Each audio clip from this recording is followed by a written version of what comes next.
Good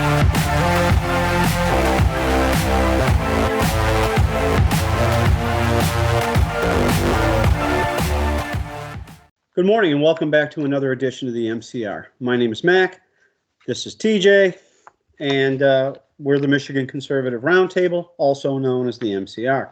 Thanks for liking, sharing, and subscribing. We appreciate it. It helps us out a great deal. We are oppressed by YouTube and on occasions a few other sites. But to get on to our point. So I came across this story in Just the News is where I got the information on this article. And it talks about a coalition of 1,609 scientists from around the world who have signed a declaration stating there is no climate change emergency. Of course, we already know this. And if you're watching, you probably already know it too. And that they strongly oppose the harmful and unrealistic net zero CO2 policy being pushed around the globe. The declaration itself does not demonize carbon monoxide and does not discuss any harmful effect of any other pollutants. The thrust of the declaration challenges the hysteria, and it is hysteria, brought about by the narrative of imminent doom.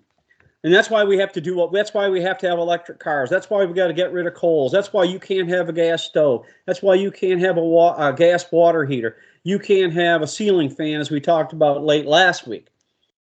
And it's done by this group. It's called the Global Climate Intelligence Group.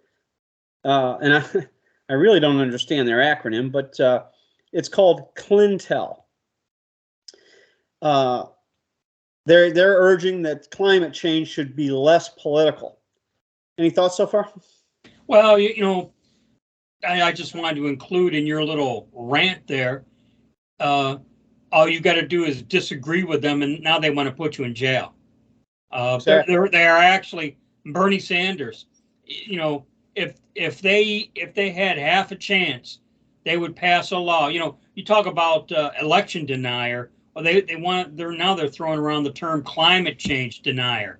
Oh, they've been saying that for a while. Yeah, but if you're a climate change denier, well, since you don't understand how important it is, now you're a danger, and because you're a danger, you must be you got to be put in jail. Well, this is a common theme in what they do. They're doing it with elections. The end goal, other than to get Donald Trump ineligible to run, which is all they really want. I don't know that some of them would like to see Trump in prison, but I think the end goal is to get it so he's ineligible so they can pick our candidates going forward. And there's a second agenda item here, which is say, people like us who question the election, make us seditionists and put us in prison.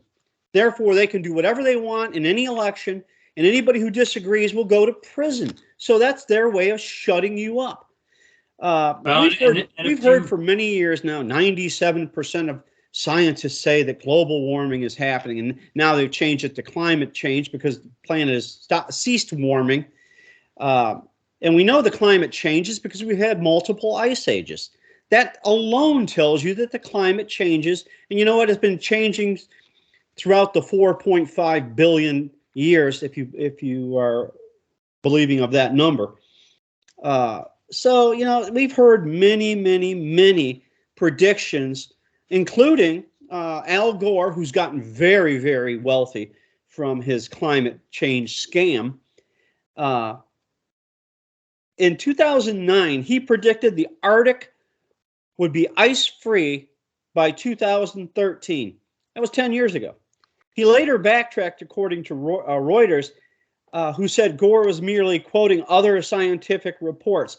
Well, isn't that what we're going by? Those scientific reports, the ones who keep telling us that the world's going to end in 5 years. I mean, what did Greta Thunberg say? I mean, she's a climate change. How dare you? Yeah, how dare you? How dare you, you little bitch, and your goofy parents. So you got a group of people. Like I said, we're always hearing about the 97%. That's nothing more than a consensus by the people who are paid to say so. Because I guarantee you, they give out the reports of what the people who pay for the reports want. And that's not uncommon in all kinds of businesses. So, there's going to be intensifying hurricanes, floods, droughts, and such like natural disasters, making them more frequent. That's not true. It's just not true. You see a greater impact on people because there are more people than there have ever been. So at the end of the day, what they said was there's no climate change emergency. Therefore, there is no cause to panic and alarm. So we don't need to go to electric vehicles tomorrow. We don't need to ban coal. We don't need to take away your ceiling fan. We don't need to take away your gas stove. Don't buy into any of this BS. They're trying to, and we did a video on this as well, the power in emergencies. The power is all there. If they got you scared and running around with a face diaper on that doesn't do anything, then, they have power over you. So if you have any closing comments on this fraud that they're doing. Well, they're just hell bent on complicating our life. A thought just entered my mind as I was listening to your rant.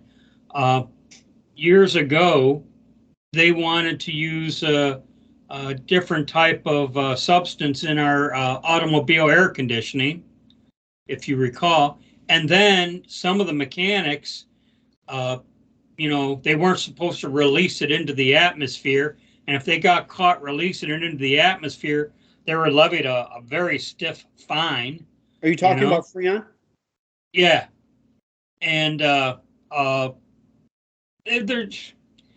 want to take away your air conditioning, and then they want to take away your ceiling fan.